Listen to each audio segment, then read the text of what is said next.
Bé, des del grup municipal Compromís volíem intervindre en aquest punt de l'ordre del dia perquè crec que avui en este plenari extraordinari d'organització estan passant coses que no havien passat mai i crec que devem estar tots molt satisfets i explicar a la gent exactament com va funcionar el nou plenari de l'Ajuntament. Malgrat que així apareixen algunes competències que passaran a la Junta de Govern local, el que no consta així o al que no li parem atenció i hauríem parar-li és que es deixa sense efecte el vigent règim de delegacions del ple acordat el 15 de juliol de 2011. I això és molt important. I és molt important per al grup municipal Compromís i és molt important per a ciutadans i les ciutadanes de Xàtiva, perquè el règim de competències de 15 de juliol del 2011 deixava al 60, pràcticament al 50 i algo % de la ciutadania de Xàtiva sense informació i sense participació dels seus regidors i en un ple buit de contingut on veníem exclusivament a presentar mocions, propostes i alguna vegada també preguntes que eren o no eren contestades. És molt important perquè la part primera d'aquest acord és deixar sense efecte, com he dit, el vigent acord de delegacions. Després, perquè la gent conega, perquè crec que tota la ciutadania, els veïns i veïnes de Xàtiva hem d'aprendre tots com es pot governar des de la transparència i com es pot governar des de la participació.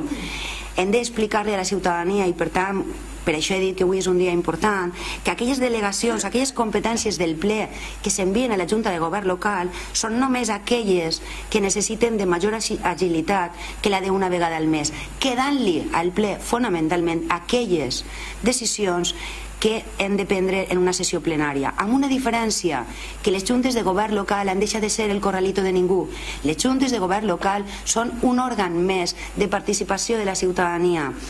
un òrgan més de participació, un òrgan col·legiat on tots estem presents i on tots podem opinar i decidir. I això és molt important perquè des de Compromís pensem que sempre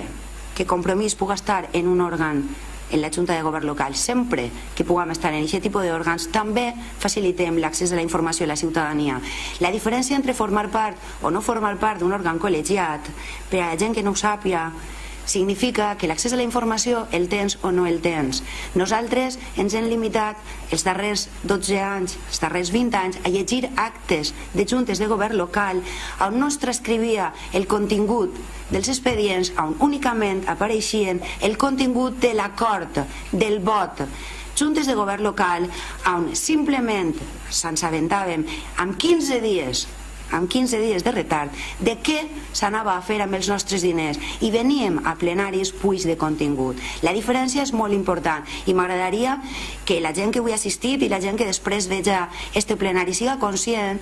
de que a partir d'ara i allà on estem nosaltres tots tindrem accés a la informació i a la participació. Els punts de l'ordre del dia de la Junta de Govern local són públics, però a més